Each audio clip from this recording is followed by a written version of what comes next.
This is Cindy Moran. She's going to talk to you about behavioral targeting and consumers data collection. Hi, how are you everyone? My name is Cindy Moran and I'll be talking about behavioral targeting and consumers data collection and why it should not be banned from companies. First, I want to ask you guys a question. How many of you have purchased something online? Okay, so how many of you have purchased something by looking at an advertisement? Something online on Facebook or anywhere on Twitter? Some of you. I recently purchased something from an ad on Facebook and it was a dress, and when I purchased it, I've noticed that I had a lot of similarities with my purchasing habits. So it was just great knowing that I was gonna someone's gonna know what I was gonna purchase next. So behavioral targeting. What's behavioral targeting? So it's defined as identifying consumers' browsing habits to help social media campaigns and to help consumers know what they're gonna buy next.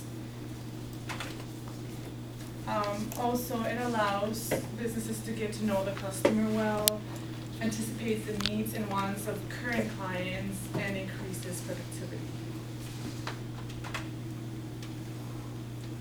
So, how could this work for a company? First of all, in order for a company to create revenue, they need to have a marketing strategy, and they need to have a solid customer base. And they should focus on one market, and also existing consumers are a great source for new businesses and for new potential consumers. So next is predictive behavioral targeting. So what makes something so unique is being the first one. For example, the iPhone was the first one to use apps and touch screen for you to connect with the websites and to use internet. And also, by using that, it predicts what, like I was saying before, it predicts what a consumer will buy next. And that's really great for businesses because they will create more revenue by knowing what the customers will want, and they will advertise that. So it's beneficial for the company and the consumer as well because they will have satisfaction with their purchases. Now, how can we use behavioral targeting as a tool? So behavioral targeting cuts time and costs by utilizing behavioral targeting tactics. Also, focus advertisement efforts on the target audience. For example, Pepsi worked with Network Dakota Aquafina Alive, and they aim to healthy, conscious consumers. And they advertise that on social media and to people that have, they collect the data from people that were into health and sports, and a lot of them were attracted to the ad, and the number of consumers who clicked the ad were 3 times more than someone who wouldn't have an ad for the advertisement and for the product. So the essential elements to targeting are having the right target segment and having the right advertising towards the segment, and also behavioral profiling, for example, collecting data from consumers. And a lot of people think this is like invading their privacy, but it's actually, helping them know what they want next, and also helping the company. Like, who wouldn't want to get more revenue out of knowing what your consumers will want next? And I was saying, as social media, so if by collecting social media data, and this is gonna transition to our next point, which is importance of social media. Social media helps find new potential clients it helps companies form long-term relationships with consumers and also with other companies, identifies interest in a lot of their new potential clients, and creates more revenue. So I'm going to talk briefly about social media advertising campaigns. When using behavioral targeting, you always want to use the social media and advertising campaigns in order to showcase brands, develop a loyal community of prospects, increase digital exposure, and expand sales as well. And now I'm going to talk about each of the points to why should we use social media campaigns, and also mix it with behavioral targeting in order to increase revenue. So showcasing brands builds a company reputation and showcases business. A lot of people are going to know who you are, and that way when they go to your website and they purchase something, you can collect data from it by using, like I'm saying, behavioral targeting, and you'll know what the customer will want next, and that data will be saved, and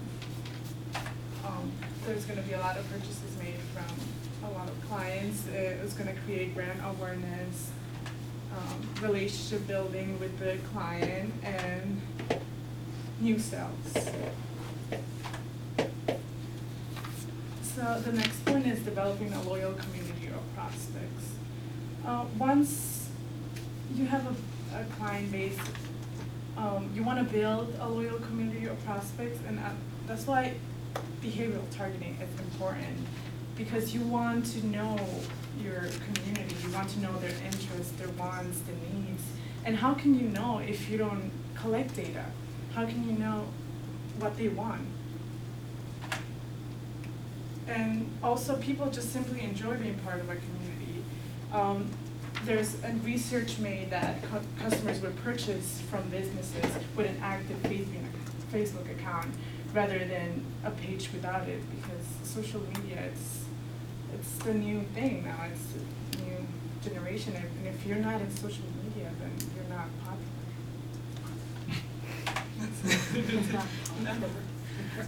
And also, it builds an emotional connection with your prospects, and it creates a business reputation.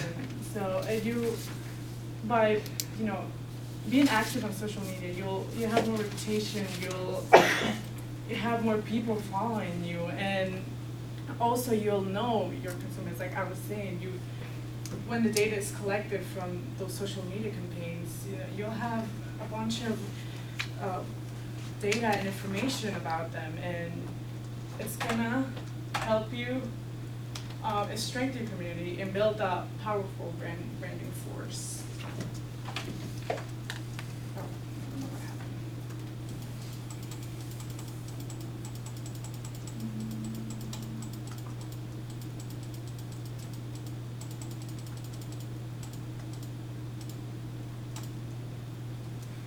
Okay, so once you have a community and you have built a base, it is important to expand that base and expand it globally. And this is how social media helps. It'll help you lead your base into new different target segments, and it will just help you expand. You can share capabilities, and there's going to be a lot of users on your website, and you can also get to know people from other countries and share interests with every single one of them, and even expand your community in different countries, and have a great website with a lot of clients and a lot of consumers. And this will help you expand sales on your business.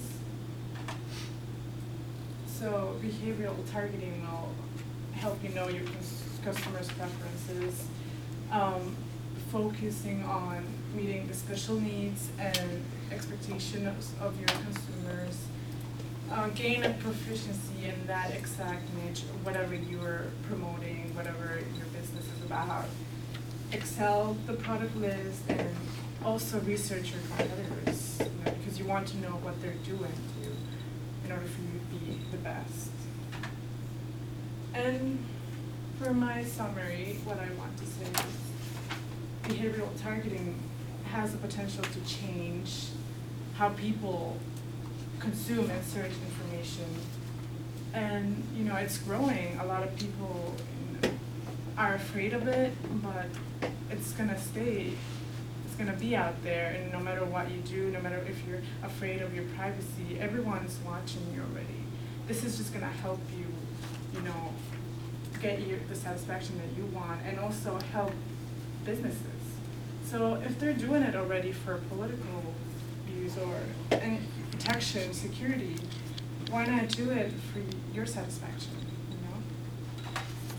So that's why it's important to take advantage of social media, and as a business point of view, take advantage of that for you to get to know your consumers, and use Twitter and Facebook and implement behavioral targeting in your business. And any questions that you guys have? Yes. You spoke a lot about how companies monitor their sales and so they track their marketing, but there are also agencies that do that and then sell the information to companies. Which method is more popular? Either collect your own data or buy the data from an agency. A lot of people do buy data from the agency because they want to get information for their competitors, and they want to know what their consumers are doing, how can we attract them to. But stealing data or just looking at data would be kind of illegal. No, you actually buy the data from a marketing firm. That's what I meant. I'm not trying to say. A lot of people. Okay, so a lot of companies do that just to know what their consumers, because they want to attract the same target. So, what is your question? So my question is, what's more beneficial to a company, for them to use their own resources and track the data, or to buy it externally? I think it would be better to buy it because you want to see what other companies are doing, and if you do it by your own, it's just really not going to be helpful. It's going to be a lot of work, and once you buy it, it's going to be like an investment because you're going to get more information. Okay, we only take one question per. Okay. per Thank you so much.